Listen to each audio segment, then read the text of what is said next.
C'est une histoire qui devient aussi courante que la guerre en Ukraine est longue. La Russie tente une attaque et l'Ukraine l'écrase. La Russie voulait attaquer Lyman, l'une des villes forteresses ukrainiennes dans l'oblast de Donetsk. Nous disons « voulait », car la Russie n'a même pas pu s'approcher pour lancer l'assaut. L'Ukraine a stoppé les forces de Vladimir Poutine net dans leur élan. L'Ukraine a brillamment déjoué Poutine avec une contre-attaque multifacette qui a écrasé l'assaut russe sur Lyman, avant même qu'il ne commence. Le 4 octobre, Euromiden Press a rapporté une série de frappes ukrainiennes efficaces près de Lyman, combinant attaques aériennes, d'artillerie et de drones. La Russie cherchait, comme depuis des mois, à traverser une rivière clé pour offrir à ses troupes un accès direct à Lyman. L'offensive russe dépendait de ce passage, que l'Ukraine a bloqué. Malgré les efforts de la Russie, l'Ukraine a d'abord coupé les passages fluviaux, puis détruit les réserves russes. Il pouvait préparer d'autres assauts ou de nouveaux franchissements. Cela a-t-il ralenti la Russie? Lyman tient toujours, et si la stratégie de la Russie n'évolue pas, elle tiendra encore très longtemps. Ce n'est pas ce que veut Poutine, car Lyman est ciblé depuis le début de son invasion. La ville était l'une des nombreuses envahies par les forces de Poutine lors du chaos initial de l'invasion. L'Ukraine, surprise, n'a pu empêcher la brève occupation de Lyman par la Russie. Les forces du pays se sont retirées, rassemblant leurs forces pour une contre-offensive concertée qui a commencé à repousser les lignes russes. L'Ukraine a mis du temps à atteindre Lyman, mais une fois sur place, la Russie n'a pu empêcher sa reprise par l'Ukraine. Au 1er octobre 2022, les médias, dont The Guardian, rapportèrent que les troupes russes étant contraintes de se retirer de Lyman. Les contre-offensives de l'Ukraine l'avaient amené à porter des frontières de la ville. Les forces de Poutine ont dû choisir entre rester encerclées, risquant la mort, ou se retirer pour attaquer ailleurs, au risque de provoquer la colère de Poutine. Les troupes russes ont choisi la seconde option, le ministère russe de la Défense, présentant ensuite ce retrait comme un déplacement vers des positions plus avantageuses, selon The Guardian. Ce n'était pas le cas. L'ensemble du contingent russe, soit environ 5000 soldats, a été repoussé par l'Ukraine, et ils n'ont pas réussi à reprendre la ville depuis 3 ans. En 2022, Serhiy Charovati, porte-parole des forces de l'Est ukrainiennes, a expliqué pourquoi la reprise de Lyman était une victoire majeure pour l'Ukraine. Lyman est crucial comme étape suivante pour libérer le Donbass ukrainien. C'est une opportunité d'avancer vers Krymina et Savyrodonetsk, ce qui est psychologiquement très important, a affirmé Charovati. Inversez cette déclaration et vous comprenez pourquoi Poutine veut Lyman. En février 2024, la British Broadcasting Corporation a fait un reportage sur la situation à Lyman, notant que la ville était à moitié en ruine et stratégiquement importante en raison de son grand nombre de connexions ferroviaires. Ces liaisons ferroviaires ont été en partie détruites par la Russie, laissant rails et câbles endommagés. L'Ukraine savait déjà en 2024 que la Russie tenterait de réparer ses rails pour soutenir sa logistique à Donetsk. Les actions de la machine de guerre de Poutine en Ukraine dépendent des rails. Le Léviathan de fer, nom donné par le Centre international pour la défense et la sécurité au réseau ferroviaire russe en décembre 2024, transporte troupes, équipements, ravitaillements et citoyens. Tout arrive par le rail, et Lyman est un nœud ferroviaire aussi important que n'importe quel autre dans le Donbass. Contrôler Lyman permet à la Russie de s'emparer d'un nœud ferroviaire clé. Cela rapprocherait Poutine de la prise de Donetsk. En octobre 2025, la Russie tente encore de prendre Lyman. Selon Euromeden Press, lors de la dernière tentative, les commandants russes ont lancé une attaque classique, combinant chars, artillerie et infanterie. Ensemble, ces 3 groupes attaqueraient Lyman, atteignant sa périphérie avant de s'y installer. Une fois une tête de pont établie, cette première vague de troupes et d'équipements pourrait alors tenir la ligne. Avec l'arrivée des renforts, les groupes d'infiltration traverseraient la tête de pont pour entrer dans Lyman, agissant discrètement face aux défenseurs. Pour affaiblir la mainmise de l'Ukraine sur cette ville clé du Donetsk, d'énormes formations blindées ont été déplacées vers des zones de rassemblement afin de préparer cette vaste attaque combinée. Cependant, la Russie avait un problème, et c'est le même problème que la Russie rencontre depuis lors. L'Ukraine l'a chassé de Lyman en octobre 2022. La rivière Zerebets. Une attaque sur Lyman reste impossible sans route fiable sur cette rivière. La Russie utilise les ponts de bateaux. Ces 2 structures flottantes temporaires sont censées tenir assez longtemps pour permettre aux forces russes de traverser, et la Russie oblige ses ingénieurs à travailler jour et nuit pour les construire. Si la Russie avait gardé cette activité secrète, elle aurait peut-être réussi. Mais ce n'est pas ce qui s'est passé. La Russie essaie d'opérer sur un territoire où les drones ukrainiens remplissent le ciel. L'Ukraine a des yeux partout. Elle a détecté tôt la tentative de la Russie de réunir une grande force pour attaquer Lyman à grande échelle avant que la Russie ne soit prête. Les ponts de bateaux étaient inachevés, et la Russie n'avait pas encore réuni toutes ses forces pour son plan. L'Ukraine savait dès le début ce que la Russie avait prévu. Et au cours des derniers jours, elle a lancé une série de frappes qui ont détruit les forces d'assaut russes, avant même qu'elles n'aient eu la moindre chance de faire ce qu'elles étaient censées faire.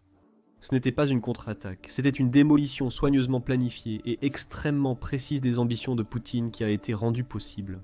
Quand la 52e brigade d'artillerie séparée d'Ukraine est arrivée, elle a transformé la bataille pour Lyman. Cette brigade, combinée aux moyens aériens de l'Ukraine et aux opérateurs de drones, a lancé sa propre attaque combinée, qui a facilement surmonté l'offensive conjointe que la Russie avait planifiée. Les ponts de bateaux étaient la première cible de l'Ukraine. Le franchissement est un aspect souvent sous-estimé mais extrêmement vital de la guerre en Ukraine. En écrivant pour Forbes en décembre 2024, Vikram Mittal a souligné ce point. À l'époque, Mittal affirmait que le franchissement façonnerait les lignes de front pour l'hiver à venir. Son point de vue était pertinent.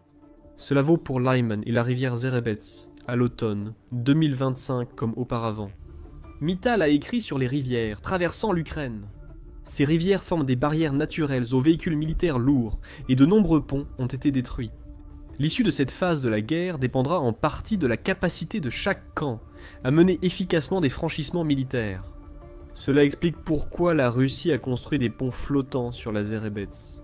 Tous les points de passage ont été détruits depuis longtemps. Si cela n'avait pas été le cas, ce serait une zone de destruction évidente pour les drones ukrainiens, ainsi qu'un point sur lequel l'artillerie pourrait concentrer ses tirs. Les ponts étant inutilisables, la Russie doit construire des pontons flottants pour tenter d'approcher ses forces de Lyman. L'Ukraine a détruit ces pontons sans aucune pitié lorsqu'elle a frappé contre l'offensive naissante de la Russie. David Axe, écrivant pour Euromaidan Press, a affirmé que l'Ukraine s'est engagée dans un jeu mortel de WACA Bridge. Les ingénieurs russes tentèrent de construire des pontons que l'Ukraine repérait puis détruisait. Axe a signalé que 5 régiments russes tentèrent d'encercler Lyman, mais ils doivent d'abord franchir la rivière Zerebets. La géographie de l'Ukraine joue clairement un rôle majeur, et l'armée ukrainienne en a profité avec une série de frappes aériennes contre les pontons russes durant les premiers jours d'octobre. Franchir la Zerebets offrirait aux Russes un accès direct à Lyman selon Axe. Ils se protègent contre cette attaque. Euromaidan Press indiquant que l'Ukraine a déjà détruit au moins 5 ponts de pontons russes en construction. Il mentionne des images géolocalisées près de Boulka-Zaravka, située de l'autre côté de la rivière et occupée par la Russie. Des pontons étaient maintenant construits, mais l'Ukraine les a détruits par frappes aériennes. Elle a lancé 2 bombes par pont pour maximiser les dégâts et garantir le succès des frappes même si une bombe ratait sa cible. L'opération a retardé de plusieurs jours, voire semaines, les préparatifs russes pour attaquer Lyman, car l'Ukraine a détruit des équipements de franchissement clés. Privés de cet équipement, les forces russes de l'autre côté de la rivière doivent attendre de nouveaux approvisionnements. Personne ne sait quand ces approvisionnements atteindront les troupes de Poutine, mais lorsqu'ils arriveront, on peut presque garantir que l'Ukraine leur réservera la même réponse. L'arme de prédilection de l'Ukraine pour détruire les 5 ponts flottants russes était la Guided Bomb Unit, 39. Ces bombes de précision peuvent être lancées depuis les F-16 et, après quelques modifications, aussi depuis les MiG-29 ukrainiens. L'Ukraine dispose ainsi de nombreuses options pour lancer des frappes avec des Guided Bomb Unit, 39. C'est aussi l'une des armes occidentales dont l'Ukraine dispose en quantité suffisante. En octobre, Militani a indiqué que les États-Unis avaient commandé pour 69 milliards de dollars de Guided Bomb Unit, 39 sans préciser la quantité. Bien que l'Ukraine bénéficie de cette arme, cela ne signifie pas qu'elle possède désormais une abondance de Guided Bomb Unit, 39. La commande américaine prévoit la production de cette bombe jusqu'au 31 décembre 2035. Quant au nombre de Guided Bomb Unit, 39 que l'Ukraine va recevoir, nous n'avons pas la réponse à cette question. Nous savons que la bombe a un coût unitaire d'environ 40 000 $ grâce au site officiel de l'États-Unis Air Force.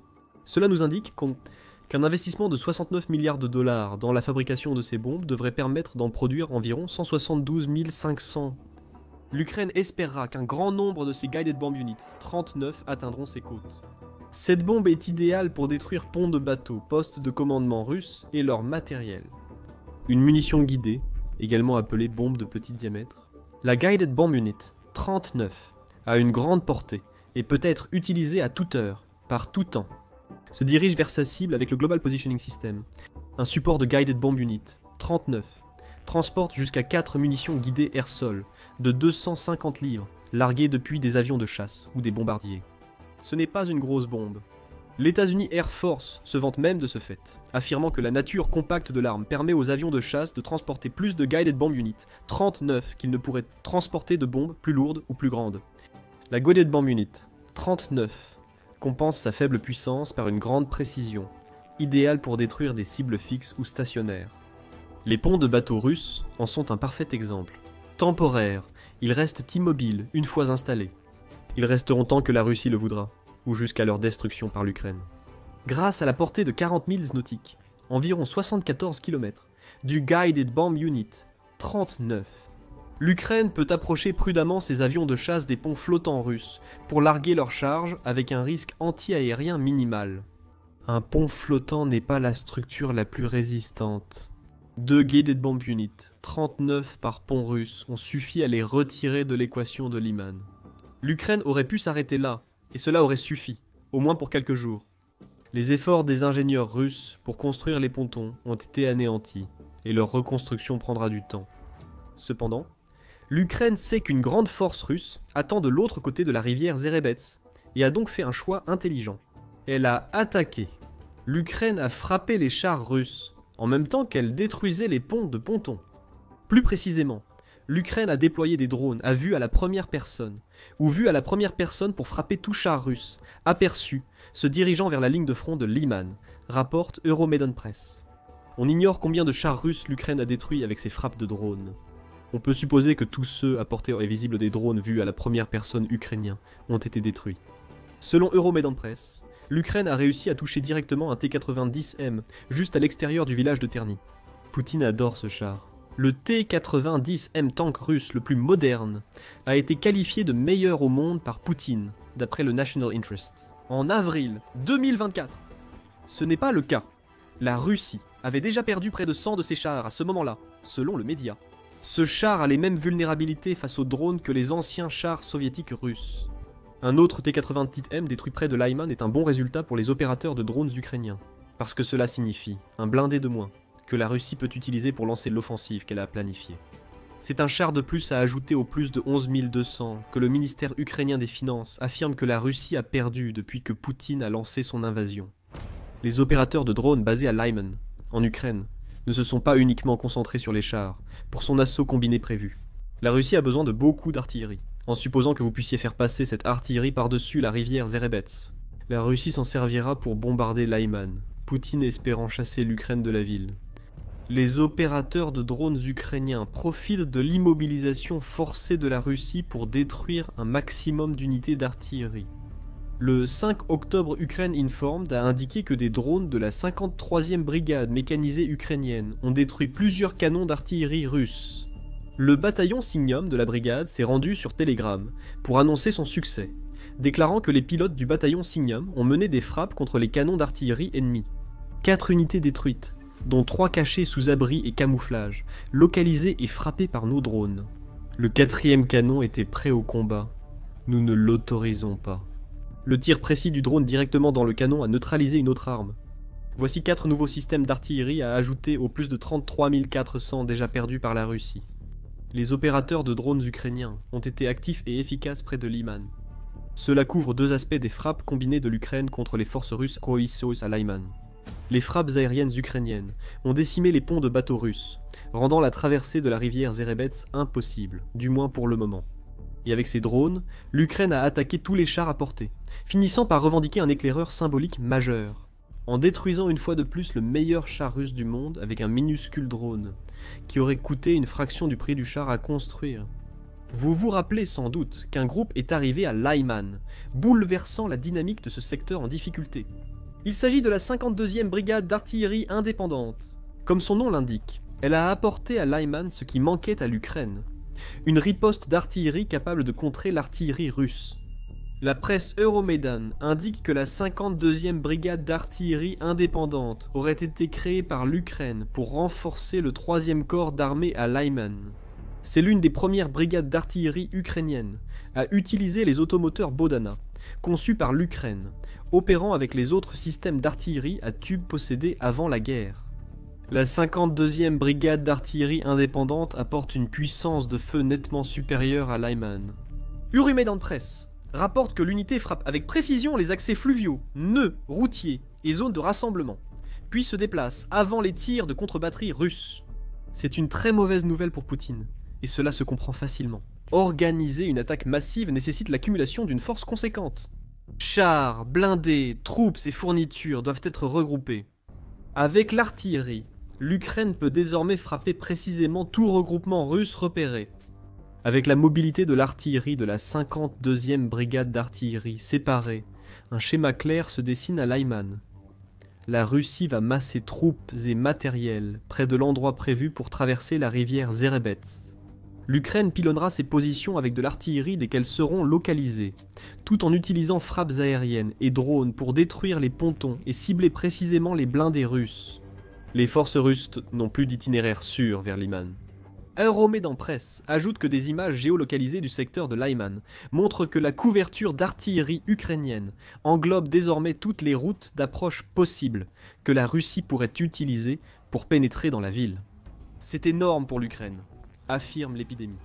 Avant l'arrivée de la 52e brigade d'artillerie séparée, l'Ukraine s'appuyait sur ses avions et drones pour la reconnaissance et les frappes contre les forces russes à Lyman.